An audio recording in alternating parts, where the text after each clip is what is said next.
여러분 만나 뵈서 참 반갑습니다. 존경하는 우리 이상용 목사님, 또 서서울 성경대학에서 또 이렇게 만남도 계시고, 또 전번에 한번 왔어서 이렇게 낯설지는 않습니다. 초청해 주셔서 참 감사드립니다. 잠깐 기도하겠습니다. 하나님, 부족한 종을 또 하나님의 은혜로 단에 세우셨습니다. 이 시간에 하나님의 말씀만 잘 증거하게 하시고, 주 안에서 듣는 자와 선포하는 자가 하나 되게 하시고, 오직 하나님만 높임 받으시고 영광을 거두어 주시옵소서. 예수님의 이름으로 기도하옵나이다. 아멘. 몇 년 전 소천하신 규장의 김은국 목사님이라는 분이 있습니다.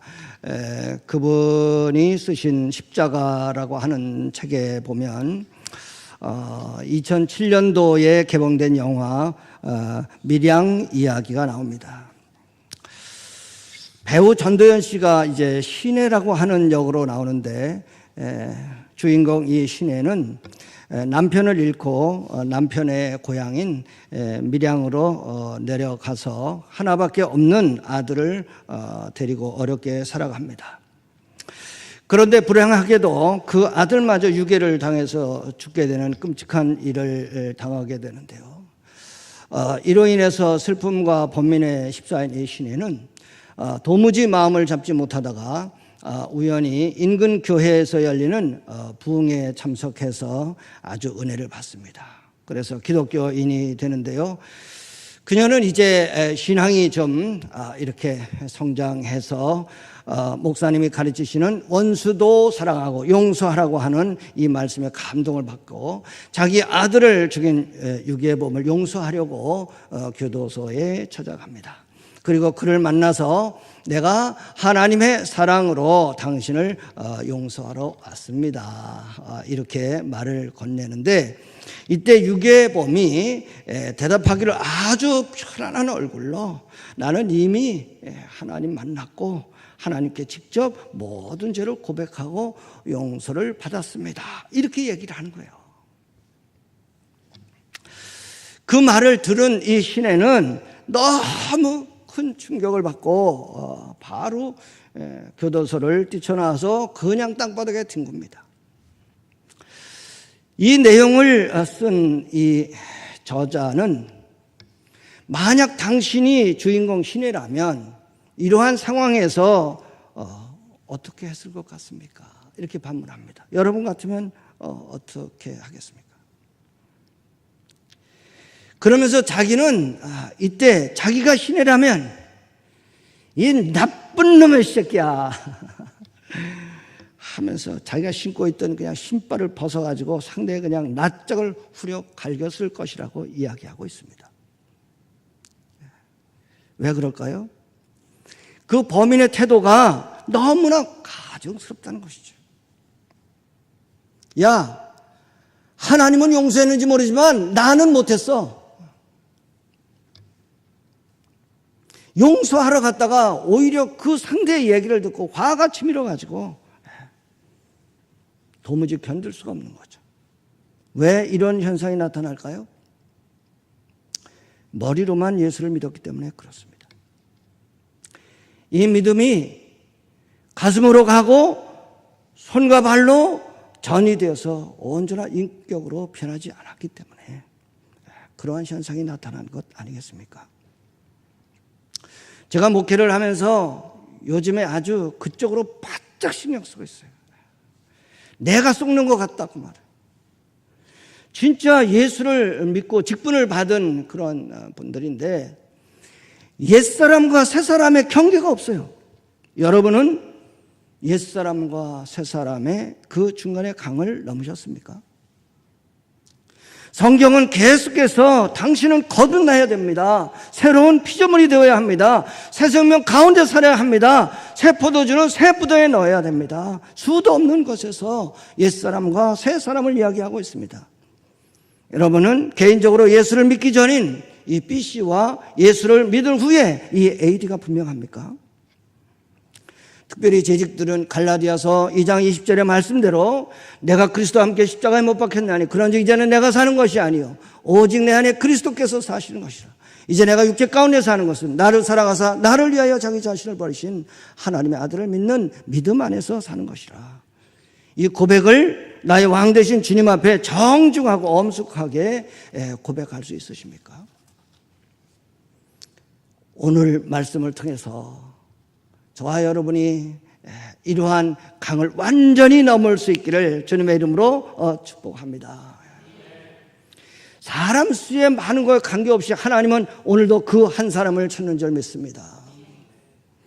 이런 삶의 첫 단추가 무엇일까요? 여기라고 하는 의미를 깨닫는 겁니다. 본문 11절에서 이와 같이 너희도 너희 자신을 죄에 대하여 죽은 자요 그리스도 예수 안에서 하나님께 대하여 살아있는 자로 여길지어다. 여기서 여기라 이런 말씀이 나옵니다.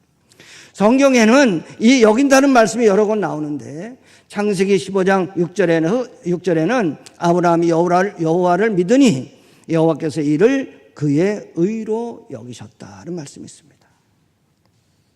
이 말씀이 무엇일까요? 아브라함의 믿음을 보고 너는 의롭다고 선포해 주신 것 아닌가요? 이 구절을 인용해서 사도 바울이 로마서 4장 3절에서 성경이 무엇을 말하느냐? 아브라함이 하나님을 믿음에 그것이 그에게 의로 여겨진 바 되었느니라 이렇게 말씀합니다. 아브라함의 지식과 노력과 선함으로 구원받을 수 없지만 그가 하나님을 믿음으로 하나님께서 너를 구원받은 자다 선포해 주신다는 것이죠. 이것을 이신칭의라 이렇게 얘기합니다. 믿음으로 의롭다고 칭함을 받았다고 하는 법정 용어입니다. 믿음으로 죄사함을 받았느니라 똑같은 얘기죠. 그러므로 본문에서 여기라고 하는 의미는 그저 사실이 아닌 것을 사실처럼 생각하라는 것이 아니고 예수 그리스도의 십자가의 공로로 내가 죄에 대하여는 죽은 것이 사실이요 하나님께서 법적으로 선포해 주셨으니 그대로 받아들이고 이제는 죄의 종의 신분에서 의의 종의 신분으로 하나님에 대하여 살아있는 자로 살라고 하는 것입니다. 여러분 예수 믿고 구원 받으셨습니까? 죄 사함 받으셨습니까?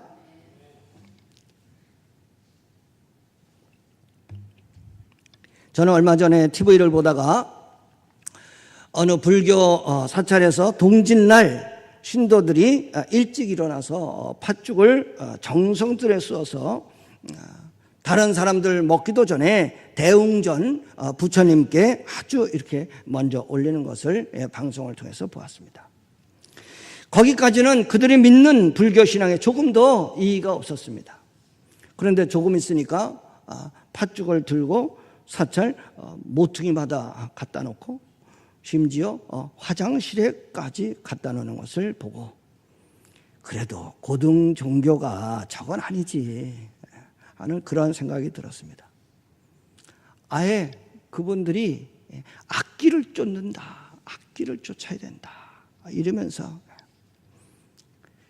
그 팥죽을 쏘가지고 사람들 먹기도 전에 전부 구석에 갖다 놓고 이러한 정성을 들이는 것을 제가 보고 이는 우리가 어렸을 때에 부모 세대가 여러분 토주까리 아십니까? 못 들어보셨습니까? 시골 뒷란에 가면 이렇게 지푸라기로 잘해서 이렇게 항아리를 하나 만들고 거기에다 곡식도 넣고 거기에다 돈을 넣어주는 토주까리가 있어요. 그리고 고사 지낼 때에 악신을 쫓아낸다고 건물 구석구석에 고사떡 갖다 놓고 막걸리 뿌리고 비는 것과 무엇이 다르냐는 것이죠. 그래서 정말 저는 실망했습니다. 아마 제가 알기로는 불교의 진리는 그것이 아니라고 생각합니다. 그런데 그만큼 신도들이 지금 진리를 사수하지 못하니까 이렇게 종교가 왜곡되었다는 것이지요. 근데 거기서 저는 아주 경계 심리가 이 내 마음속을 움직였습니다. 기독교인들도 그렇게 될 수 있다는 것입니다. 제3의 은총에 대해서 여기라고 하는 믿음의 교리가 분명치 않으면 그 모양 그 꼴이 될 수 있다는 것 기억하시기 바랍니다. 잘못하면 저와 여러분도 그러한 내가 죄사함 받은 이 부분에 대해서 분명치가 않으면 내가 하나님을 섬기는 것이 아니라 하나님이 나를 위해서 존재한다고 하는 이러한 망령된 신앙생활을 할 수 있다는 것이지요. 그래서 내가 하나님의 도구가 되는 것이 아니라 하나님이 나의 도구가 되어서 나에게 건강을 주고 물질을 주고 나의 필요를 채워주는 이 도깨비 방맹이로 하락시키는 그러한 우를 범할 수 있다고 하는 것입니다. 그래서 고린도후서 13장 5절에 이렇게 경고합니다. 너희는 이러한 믿음에 있는가? 너희 자신을 시험하고 너희 자신을 확증하라. 예수 그리스도께서 너희 안에 계신 줄을 너희가 스스로 알지 못하느냐? 예수 그리스도의 보혈만이 너희의 죄를 사할 능력이 있다는 것을 알지 못하느냐? 그렇지 않으면 너희는 버림받은 자니라.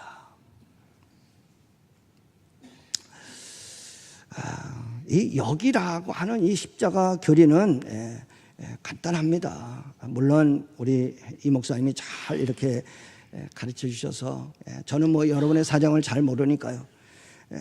우리 성도들에게 제가 이 십자가의 교리를 어떻게 좀 쉽게 설명하는가 그래서 생각을 하다가 제가 세 개의 사자만 생각하시오 이렇게 말씀을 드렸습니다. 하나는 제사요, 하나는 장사요, 하나는 판사입니다. 첫째 구약 성경에 나오는 이 제사가 나오죠. 어디에 나옵니까? 레위기에 나옵니다. 그래서 레위기는 제사법의 설명서인데요. 십자가의 죽음이 무엇일까요? 이러한 하나님께 드리는 제사의 제물이 바로 예수 그리스도라고 하는 것이죠.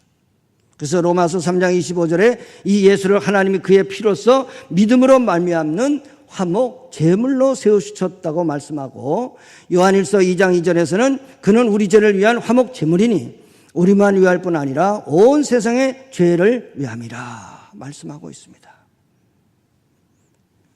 예수님께서 하나님과 우리 사이에 화목 제물이 되셔서 하나님과 그 우리 사이에 분열됐던 분리되었던 이것을 화해시킨 주신 그 일이 바로 무엇입니까? 예수 그리스도의 십자가죠. 근데 장사가 있습니다.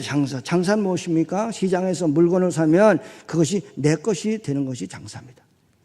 옛날에는 노예도 물건이니 노예를 사서 내 것으로 만들고 야 내가 널 샀으니 걱정하지 마라. 이제 너는 자유인이야. 그러면 그 자유를 얻게 되는 건 아니겠습니까? 예수님의 십자가가 무엇인가? 예수님의 피라고 하는 대가를 주고 죄와 사망과 사탄의 노예가 된 나를 산 거 아니겠습니까? 이것을 속죄 또 대속 혹은 속량이라고 말합니다. 그래서 로마서 3장 24절에 그리스도 예수 안에 있는 속량으로 말미암아 하나님의 은혜로 값없이 의롭다 하심을 얻은 자 되었느니라. 또 하나가 뭐라고요? 판사입니다. 판사는 법정에서 선포하는 자를 말합니다. 너가 이러한 죄를 지었기 때문에 징역 5년에 처한다. 선포하는 자가 판사입니다. 그런데 하나님께서 죄인은 우리를 예수 그리스도의 피를 보시고 너는 이제 죄가 없어. 너는 이제 무죄야. 그리고 땅땅땅 두드리는 것이 바로 십자가의 은혜인 줄 믿습니다. 그게 칭의라는 거죠. 칭의. 그러므로 십자가 어렵게 생각하지 마십시오. 제사, 장사, 판사 세 가지 그림만 생각하면 끝납니다. 그런데 더 중요한 것이 무엇인가? 이 십자가가 멀리 보인다는 것이지요. 십자가의 은혜, 여러분 고난주간 다 지나셨죠? 그래서 오늘 부활절 맞이하는데 이러한 십자가의 은혜가 예수 그리스도를 믿는다고 너무너무 자유스럽고 예수 믿는데 조금 더 어려움이 없다고 이러한 하나님의 은혜를 망각하고 나 된 것이 하나님의 은혜로 되었다고 하는 이 풍성한 하나님의 은혜가 너무 메말랐다고 하는 것이지요. 갈라디아서 5장 24절에서 그리스도 예수의 사람들은 육체와 함께 그 정욕과 탐심을 십자가에 못 박았다고 말씀하고 있습니다. 이는 역사적인 사실이요 실제입니다.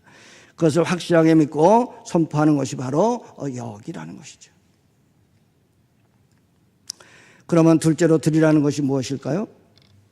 이는 글자 그대로 저와 여러분의 육체가 이제는 죄를 짓는 불의의 무기가 되지 아니하고 당연히 하나님께 드리고 하나님께 영광을 돌려드리는 의의 무기로 살라고 하는 것입니다.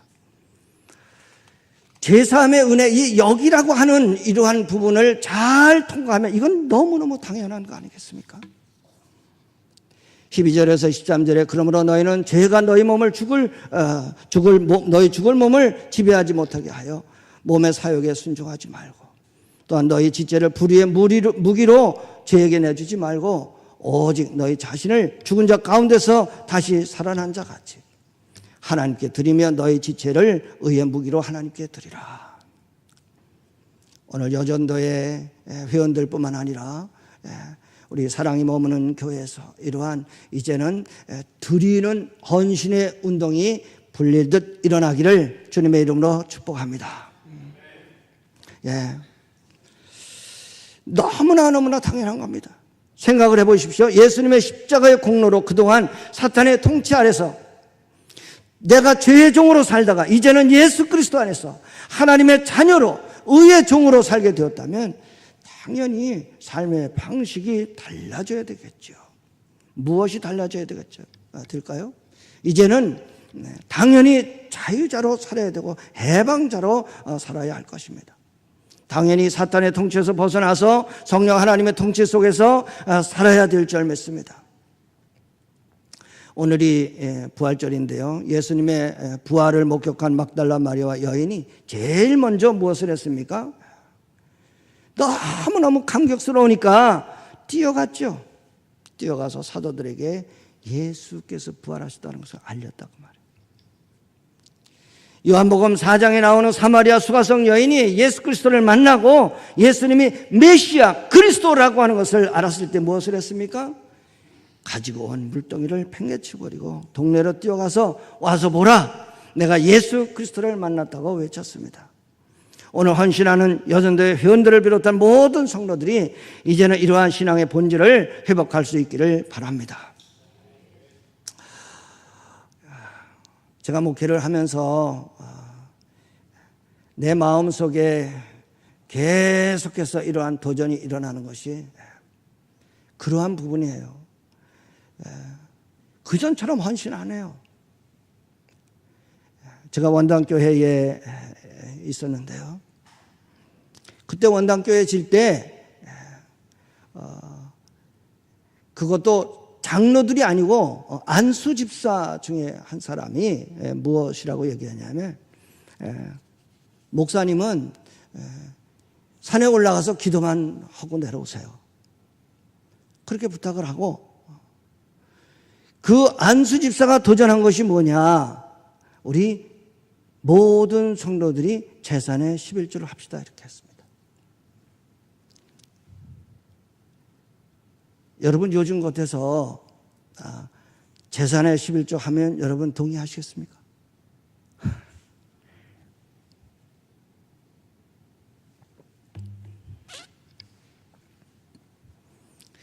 요즘엔 그런 헌신이 나타나지 않아요. 제가 성경대학교 때도 얘기를 했는데 그 원당교회 옆에 25억짜리 그 땅이 나왔을 때 저와 그 담임 목사님은 지금 그 교회에서 우위로 증축을 이렇게 하자고 계획까지 다 해서 설계까지 다 했습니다. 그런데 장로님 중에 한 분이 그거 사야 됩니다.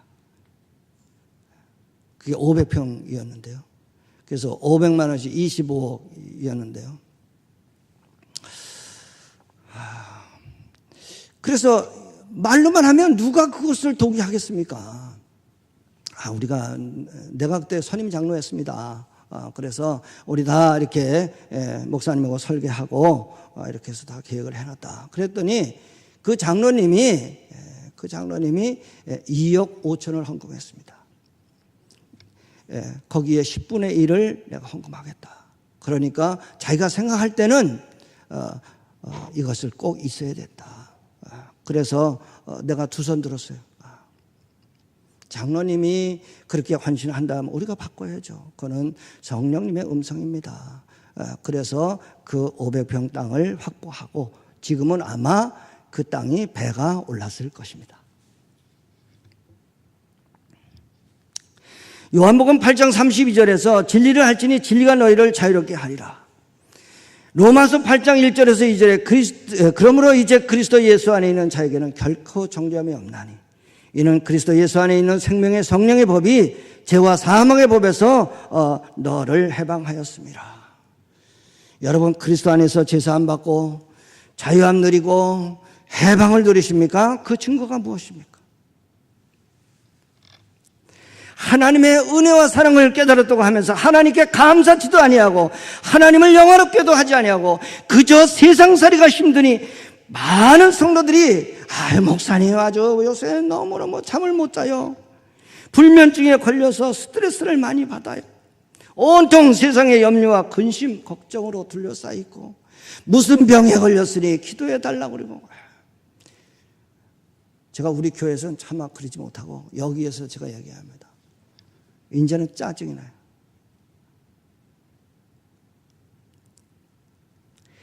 하나님께 헌신하며 하나님께 두 손 들고 나아갈 자들이 계속해서 왜 불면증이 걸려요? 왜 날마다 머리가 그렇게 아파요? 왜 자기도 알지 못하는 그러한 불안감과 염려와 걱정으로 쌓여 있어요? 그건 아니죠. 예수 믿는 사람은 땅 짚고 헤엄치기 아니겠습니까? 죽으면 천국 가고 이 땅에서 살면 주님께서 은혜 주시는 대로 감사하면 너희는 먼저 그의 나라와 그의 의를 구하라. 그리하면 이 모든 것을 너희에게 더하시리라. 그 말씀 믿고 그냥 하나님 중심으로 살면 하나님께서 하늘문을 여시고 신령한 복을 주신다는데 뭐가 그렇게 골치가 아파요?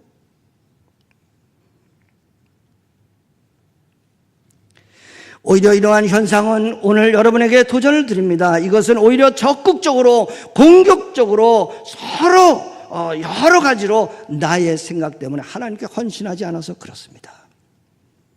드리지 않는 삶을 살아서 그렇습니다. 그래서 사도 바울은 에베소서 4장 28절에서 이렇게 얘기합니다. 도둑질하는 자는 다시 도둑질하지 말고 돌이켜 가난한 자에게 구제할 수 있도록 자기 손으로 수고하여 선한 일을 하라. 이 말씀이 무엇이냐면 도둑놈이 나 이제 도둑질 절대 안 해 하고 맨날 생각만 하고 이 입술로만 난 안 해. 알코올 중독자가 난 이제 다시는 술 안 먹어 하면서 그 다음날 가보면 소주병이 어디 숨겨 있죠? 도둑질을 안 하려면 가만히 있지 말고 적극적으로 공격적으로 그동안 도둑질 하던 손으로 선한 일을 하라는 것입니다. 그러한 훈련의 과정을 통해서 자연스럽게 도둑질의 이 나쁜 습관이 끊기게 된다는 것입니다. 그러므로 은혜와 헌신과 성령 충만은 항상 함께 갑니다.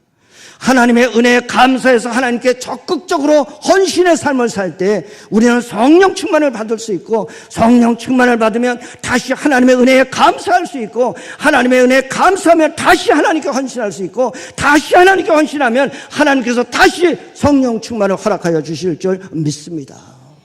그러다 보면 나의 모든 인격이 변하게 되고 성령의 열매가 주렁주렁 맺히게 될 것입니다. 고난주간에 우리가 선교로 협력하는 태국의 정도현 선교사로 있어요. 거기는 산적들을 데려다가 제가 이제 우리 팀들을 데리고 이제 갔었는데 산적들을 데려다가 부모가 있긴 있어요. 그런데 너무너무 가난하고 어려운 아이들을 아예 데려다가 거기서 다 먹고 재우고 학교까지 다 보내는 이러한 사역을 합니다. 그런데 그러니까 그 메콩강 공동체라고 공동체 아이들을 아주 많이 들여다가 신학교까지 하면서 아주 지금 29년 차 선교를 하고 있는 선교사가 있는데요. 처음에는 아주 교만하게 보였어요. 왜냐하면 와서 도울 생각하지 말고 여기 단기 선교 와가지고 우리한테 배우고 가시오 이러는 거예요. 저 사람 참 말이지 좀 교만하다 이렇게 생각을 했는데 요즘에 아주 제가 그 선교사한테 완전히 매료되었습니다. 매일 보내요. 매일 카톡으로 거기 상황을 저한테 매일 보내요. 근데 지난 고난주간에 왔는데 이 1년에 가끔 하는 돌풍이 이런 거예요. 돌풍이 와가지고 그냥 그 공동체 지붕이 날아가고 그냥 아이들은 다행히 어디 수련회 가서 다른 지역에 가는 바람에 아이들은 괜찮은데 이 그냥 주방기구들이 그냥 다 날아가 버려요. 지붕이 날아가고 그냥 나무가 뿌리째 뽑히고 이러한 돌풍을 만났습니다. 그리고 또 하나는 자기가 데리고 있는 그 아이가 이제 고등학교를 졸업을 했는데 너무너무 가난한데 머리가 영숙하다는 거예요. 그리고 예수 그리스도를 믿고 너무너무 신앙생활을 잘하는데 얘가 명문대 그 나라에는 음대가 3개밖에 없다는데 그 중에 하나 아주 음악대학을 아주 좋은 성적으로 합격을 했다는 거예요. 그런데 이 선교사가 아버지잖아요. 아버지. 실제 이 선교사한테 아버지라고 그럽니다. 걔네들이. 어떻게 했으면 좋겠냐. 그래서 내가 우리가 알거니와 하나님을 사랑하는 자 그의 뜻대로 부르심을 입은 자들에게는 모든 것이 합력하여 선을 이루십니다. 이러면서 조금 더 구체적인 얘기가 있으면 알려주십시오. 요 정도로 했어요. 그랬더니 바로 문자가 왔어요. 얘가 내일까지 당장 160만 원 이 등록금과 입학금을 내야 됩니다. 이러는 거예요. 그러니까 이 답장을 못 하겠더라고요, 이걸. 그래서 제가 그때부터 답장을 못 하고 그 이튿날 새벽 기도 고난주간 특세 하는데 그거 인도할 때까지 계속 묵상하면서 기도했어요. 어떻게 하면 좋겠는가? 내가 여기에서 그거 참 전번에도 도와주고 그랬는데 뭐 매달 도와주면 됐지 또 뭐 이렇게 해야 되나. 성도들을 생각하면 아이고 이번 주일에 부활절인데 그 절기연금 다 할 텐데 또 어떻게 그냥 이 헌금을 또 얘기를 하나. 내 마음에 싸우는 거예요. 그런데 계속 기도하면서 네가 그렇게 하는 것이 가증스럽다는 거예요. 야, 네가 하냐? 하나님이 하지. 그거에 대해서 거짓이고 진실은 하나님이 판단할 것이 네가 판단할 것이 아니라는 거예요. 그래서 제가 기도로 준비하고 그 다음 특세에 나와서 선포했어요. 내가 이러이러한 거 받았는데 내 마음에 내가 어제 저녁부터 오늘 새벽까지 내가 기도하는 마음으로 살았는데 여러분 동참합시다. 절대 강요하는 거 아닙니다.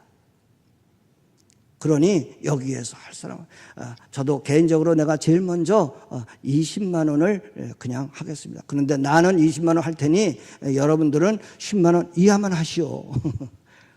부담 없이 10만 원 이하라고 내가 이 리미트 라인까지 다 이렇게 정해줬는데 그것이 그날 새벽에 작성한 게 85만 원이고 또 오늘 이제 이 감동을 받아서 뭐 누구 20만 원, 10만 원에서 여러 헌금 봉투가 올라왔는데 그거를 제가 집계는 아직 모르겠습니다. 제가 그 선교사한테 얘기했습니다.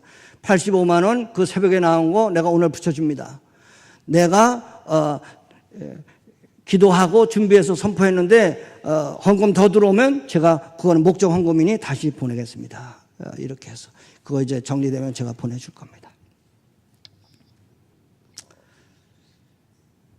저는 그런 데서 예수 그리스도를 믿는 재미가 있습니다. 하나님 살아계시고 하나님께서 역사하시는 그런 부분에 대해서 저는 마음에 흥분되고 감격스럽습니다. 하나님께서 저와 여러분을 아예 그러한 목적을 가지고 창조하셨다는 것 여러분 기억하고 계십니까? 이사야서 43장 21절에 이 백성은 내가 나를 위하여 지었나니 나를 찬송케 하려 합니다. 고린도전서 10장 31절에 그런즉 너희가 먹든지 마시든지 무엇을 하든지 다 하나님의 영광을 위하여. 에베소서 2장 10절에 우리는 그가 만드신 바라 그리스도 예수 안에서 선한 일을 위하여 지으심을 받은 자니 이 일은 하나님이 전에 예비하사 우리로 그 가운데서 행하게 하려 하십니다. 세상의 이치로 봐도 은혜를 받았으면 그분께 감사하고 살거든. 하나님께서 친히 육신의 옷을 입으시고 이 땅에 내려와서 죄와 허물로 죽었던 나와 여러분 살려주셨는데 그리고 십자가에서 몸짓고 피 흘려 주셨는데, 그 죄값을 다 치르고 속량해 주셨는데 어떻게 그 은혜를 잊고도 나만 위해서 살 수 있습니까? 진정으로 구속의 은혜에 감사하다면 당연히 달라져야 할 줄 믿습니다. 그래서 저는 은혜 받은 자가 하나님께 헌신하지 않는 것이 기적이라고 생각합니다. 돈을 쓸 때 쓰십시오. 하나님께서 감당해 주실 것입니다. 여러 가지로 요령 생각해서 인간의 이성으로 생각하는 거 하나님이 기뻐하시지 않습니다. 저는 왜 이런 말을, 내가 성경대학에서도 그런 말을 했지만, 저는 안수를 3번 받았잖아요. 3번. 안수 집사 때 1번 받고, 장로 때 1번 받고, 목사 때 1번 받고. 그래서 제가 이러한 말씀을 드리는 것은 내가 그런 삶을 살아봤거든요. 그래서 평신도들의 마음도 모르고, 목회자 너는 딴 세상에서 사는 거니까 그런 말 할 수 있지, 절대 그렇지 않습니다. 제가 장로를 18년 3개월 했습니다. 그때까지 이러한 삶을 살아봤다고 말해요. 그런데 내가 결론적으로 하나님께, 또 많은 사람들 앞에서 내가 고백할 수 있는 것은, 하나님께 헌신하는 자들, 죄사함 받은 자들, 죄사함 받은 자답게 사는 헌신하는 자들, 그러한 사람 결코 하나님이 외면하지 않는 것을 저는 고백할 수 있습니다. 그러므로 드리라고 하는 의미는, 이제는 내가 죄의 종이 아니라 의의 종이 되었고, 이제는 사탄의 종이 아니라 하나님의 자녀가 되었으니 그 신분에 맞게 이제는 죄가 다시 너의 몸을 지배하지 못하도록 죄와 싸우며 살라는 것이요, 너희 몸을 사탄이 기뻐하는 불의의 무기로 죄에게 내주지 말고 부활의 주님처럼 하나님께 드리고 의로운 일, 선한 일, 하나님 기뻐하신 일, 이런 헌신의 공격적인 그러한 무기로 사용하라고 하는 것입니다. 여러분 부담되십니까? 제가 오늘 아주 맘먹고 왔어요. 2번째 와서. 전번에 아주 감성적인 얘기를 좀 하다, 오늘은 제가 2번째 불렀지, 오늘은 제가 아주 하고 싶은 얘기 좀 해야 되겠다. 그리스도인의 삶이, 그리스도인의 존재 이유가 무엇입니까? 하나님의 영광입니다. 신분이 바뀌기 전에는 갈등할 것도 많이 있지요. 내 신분이 바뀌기 전에 세상의 가치관으로 그냥 살면 되지요. 그러나 저와 여러분의 신분이 바뀌었습니다. 그러면 당연히 갈등해야죠. 내가 계속 세상에 죄가 왕노릇하게 하고 죄의 종으로 살 것인가? 아니면 내가 예수를 믿는데 진짜 하나님 계셔? 진짜 성경이 맞아? 이런 부분에 제가 그랬어요. 1대1로 고려대학교 나온 분인데 요즘에 이제 큐티 해서, 제가 저분은 내가 개인적으로 붙으겠다. 그래서 이제 우리는 한 18명을 이렇게 훈련을 시켜서 18명이 개인적으로 다 이 연약한 초신자들을 지금 맡아서 가는데, 제가 고대 나오신 분인데 그분을 따로 이렇게 직장생활에서 아주 유수한 그러한 직장생활 잘하는데 개인적으로 붙었어요. 데살로니가가 뭐예요? 바울이 누구예요? 이런 정도예요. 근데 저는 성경에 대해서 도전했어요. 당신 성경을 믿는가? 성경이 확실히 믿기지 않는다면, 근데 목사님 오늘 조금 시간 이렇게 해도 되는 거예요? 성경이 이렇게 믿기지 않는다면 성경의 오류를 발견해봐라. 성경의 오류를 발견하지 못하면 성경을 믿으라. 당신이 증명하지 못한다면, 이것이 잘못됐다고 증명하지 못한다면 수많은 역사를 통해서 그것이 진짜라고 얘기한 사람들의 말을 믿으라. 성경은 40여 명의 저자가 1500년간 기록한 것입니다. 그러면 그 후로 성경으로 채택되고 2000년이 지났는데, 그러면 성경이 기록된 지 3500년 동안 성경의 오류 때문에 이것이 가짜라고 얘기한 그런 어떤 증거가 있는가? 수십억의 사람들, 인류가 그 성경책 하나로 지금도 세계의 베스트셀러로 그렇게 하나님의 말씀이라고 인정하거든. 당신이 무슨 뭐를 가지고 성경 가지고 무시하지도 말고 거기에 대해서 오류를 발견하면 발견하고 적극적으로 도전하라고 제가 아주 강력하게 도전했어요. 사랑하는 성도 여러분, 예수를 믿으려면, 성경을 믿으려면 고민하실 때 고민 깊게 하시고 하나님께 부르짖을 때 강하게 부르짖어 보시고 믿으려면 확실히 믿을 수 있기를 바랍니다. 그런 다음에 하나님께서 원하시는 그 선이 무엇인지를 그 길로 갔으면 좋겠습니다. 오늘 본문에서는 하지 말아야 될 것, 할 것을 분명히 이야기하고 있습니다. 12절에 제가 너희 죽을 몸을 지배하지 못하게 하라. 이것이 하지 말아야 할 것입니다. 세상의 가치관이 저와 여러분의 마음에 왕노릇하지 못하게 하라는 것이지요. 여러분의 손과 발이라고 하는 몸의 지체들을 불의의 도구로 사용하지 말라는 것이지요. 해야 할 것이 무엇일까요? 13절에 보면 하나님을 사랑하고 이웃을 사랑하는 의의 무기로 드리라는 것입니다. 하나님을 기쁘시게 하고 그분께 영광이 되는 선한 일을 추구하라는 것입니다. 하나님의 은혜에 진정으로 감사하십니까? 감사할 수 없다면 기도하시고 감사의 영이 충만하시기를 바랍니다. 감사의 영이. 내 마음속에 선한 일을 추구하는 것, 이육하 목사가 와서 얘기하는데 내 마음속에 그러한 헌신이 일어나지 않으면 내가 무엇 때문에 그런가? 하나님, 내 마음속에 이 사탄이 지배하는, 이 악한 영이 지배하는 이런 모든 것, 성령의 놀라우신 권능으로 그것을 없애달라고 기도해 보세요. 사도 바울이 이러한 모든 과정을 거쳐서 로마서 14장 8절에서 우리가 살아도 주를 위해 살고 죽어도 주를 위하여 죽으나니 그러므로 사나 죽으나 우리가 주의 것이로다. 이제 4월이 되었는데 봄이 영어로 뭡니까? 스프링이에요. 스프링. 이제는 저와 여러분이 스프링처럼 하나님을 향해서 튕겨나가고, 우리 이 목사님 마음속으로 고민하지 않도록. 저는 깜짝 놀라요, 여기 오면. 왜냐하면 어떻게 보면 개척교회잖아요. 그런데 아주 대단한 거예요. 그래서 더 도전을 드리는 거예요, 여러분들께. 얼마나 건강한 교회, 얼마나 비전 있는 교회인지 몰라요, 여러분의 교회가. 거기서 스프링처럼 팍 한번 튀어나가란 말이에요. 할 수 있습니다. 그러면 아이고 그 여기고 믿음으로 다 이렇게 제사함 받은 거 확신 갖고 내가 의의 병기로 이렇게 하나님께 헌신하고, 이야, 그건 너무 골치 아프지 않느냐. 하나님은 절대 그런 자들 그렇게 내두지 않습니다. 거하라는 거예요. 거하라는 것은 뭐냐? 한마디로 주님의 은혜와 평강 안에 거하고 그 주님이 주시는 행복을 누리라는 거예요.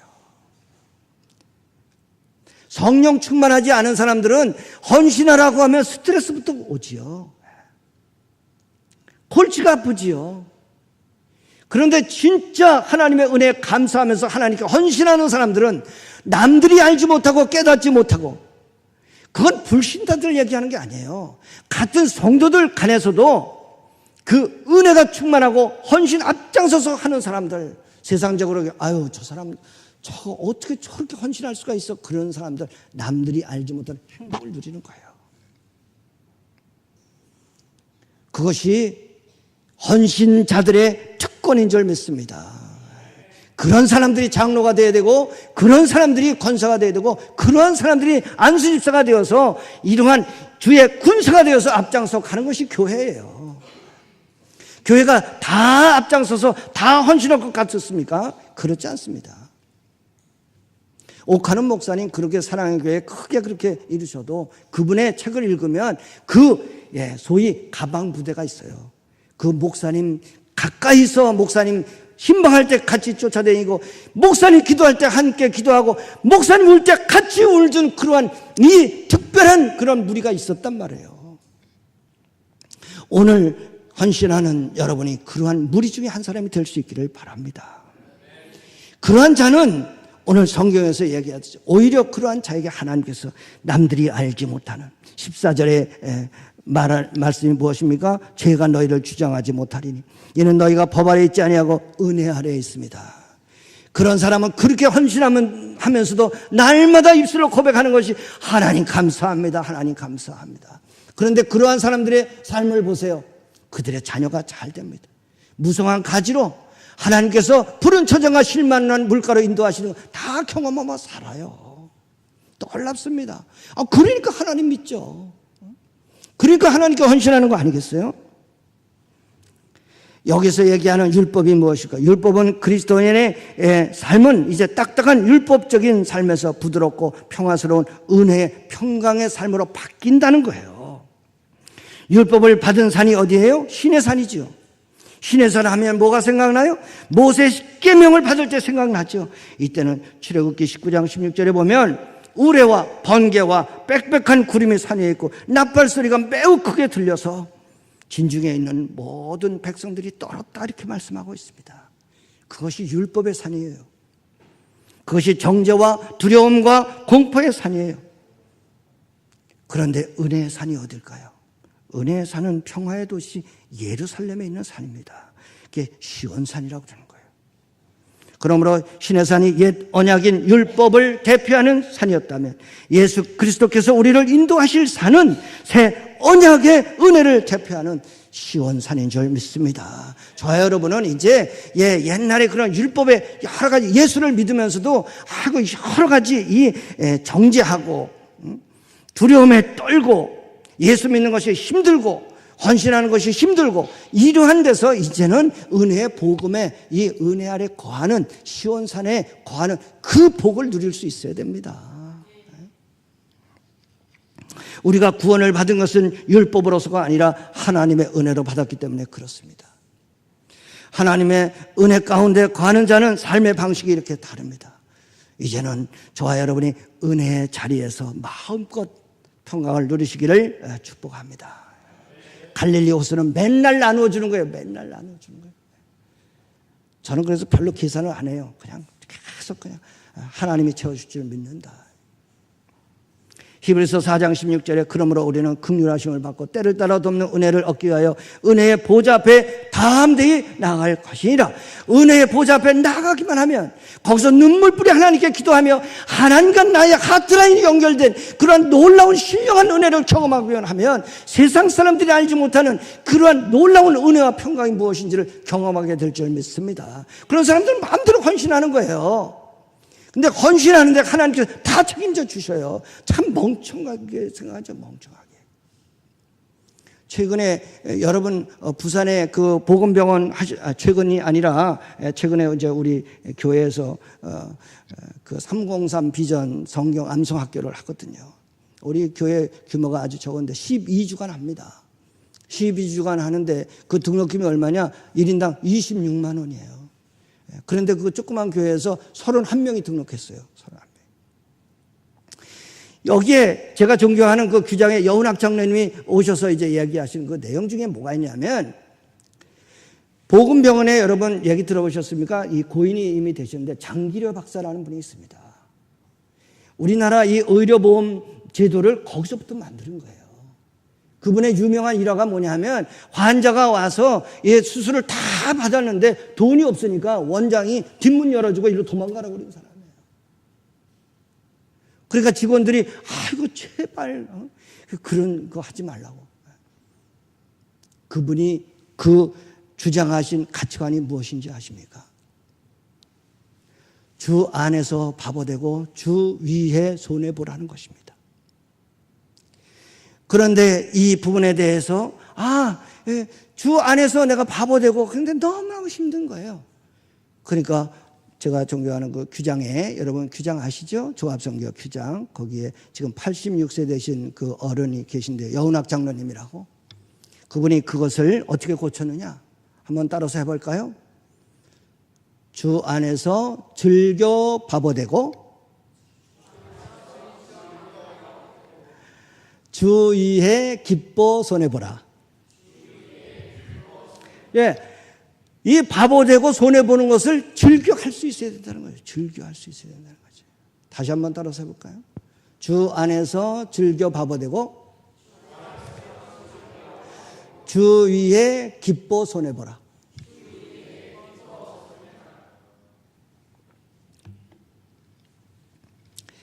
은혜 충만한 사람들은 그 맛에 사는 겁니다. 물건 같은 거는 좀 싸구려 여러 개 이렇게 좀 하는 거 사고요. 돈 모아서 하나님 기뻐하시는 선교에 쓰는 거예요. 그러면서도 은혜 받은 자들은 그 놀라운 은혜의 자리가 무엇인지 그 마음속에 강물 같은 평화가 있습니다. 성령 받고 은혜 받은 사람은 그 마음속의 평강을 누리며 그 언어가 어떻습니까? 부드럽습니다. 그리고 그의 또 다른 특징이 무엇입니까? 겸손합니다. 사도 바울이 은혜를 깨닫기 전에는 본래 율법의 전문가 바리새인이지 않았습니까? 그래서 율법적으로 스데반을 정죄하고 그 스데반을 잔인하게 돌로 쳐서 죽이는 자리에 수장으로 있었습니다. 그러나 그가 다메섹 도상에서 주님을 만나서 은혜를 깨닫게 되었을 때 어떻게 되었습니까? 고린도전서 15장 8절에서 맨 나중에 만삭되지 못하여 난 자 같은 내게도 보이셨느니라. 그 똑똑한 사람, 자기는 팔삭중이라는 거죠. 왜? 그 위대하신 주님, 만왕의 왕 되신 주님이 자기를 만나주셨으니까. 그래서 고린도전서 15장 10절에서는 더 감동적입니다. 그러나 내가 나 된 것은 하나님의 은혜로 된 것이니 내게 주신 그의 은혜가 헛되지 아니하여 내가 모든 사도보다 더 많이 수고하였으나 내가 한 것이 아니요 오직 나와 함께 하신 하나님의 은혜로라. 저와 여러분이 이 놀라운 은혜 안에 거할 수 있기를 축복합니다. 이제 말씀을 정리합니다. 주님은 요한계시록 3장 1절에서 4대 교회를 향해서 이렇게 경고합니다. 4대 교회의 사자에게 편지하라. 하나님의 7영과 7뼈를 가지신 이가 이르시되 내가 내 행위를 아노니 네가 살았다 하는 이름은 가졌으나 죽은 자로다. 예수를 믿는다고 하면서 그 마음에 기쁨과 감사와 열정이 없다면 참으로 살았다 하는 이름은 가졌으나 죽은 자일 것입니다. 이제는 하나님에 대해서 산자로 여기고 살아갈 수 있기를 바랍니다. 죄에 대해서 죽은 자답게 이제는 나의 지체를 나의 남은 생에 내가 이 건강 주실 때까지 나의 손과 발, 나의 지체를 통해서 나의 지식과 경험을 통해서 절대로 내가 불의의 무기로 사용하지 않겠다. 내가 이 세상의 혼탁한 세상에 그러한 죄의 도구로 내가 내주지 않겠다. 오직 하나님께 헌신하고 부드럽고 겸손하게 하나님께서 내게 주신 세상이 모든 사람이 흠모할 만한 직분자답게 드리는 의의 무기로 사용하겠다. 헌신하며 나갈 수 있기를 바랍니다. 이때 하나님께서 날마다 은혜의 강가에서 찬송하며 평강을 누리고 마음껏 서로 사랑하며 은혜 안에 마음껏 감사할 수 있는, 감사하며 살 수 있는 그러한 복을 주실 줄 믿습니다. 거기가 바로 성경에서 얘기하는 하나님의 나라입니다. 신실하신 하나님께서 이러한 자들에게 그의 자녀들과 또 그의 앱들과 그의 기업들과 그가 행하는 모든 일들마다 하나님의 선한 손길이 함께하여 주시고 하나님 기뻐하시는 길로 반드시 인도하여 주실 줄 믿습니다. 이러한 은혜가 저와 여러분의 삶 가운데 충만하게 마시기를 우리 주님의 이름으로 축복합니다.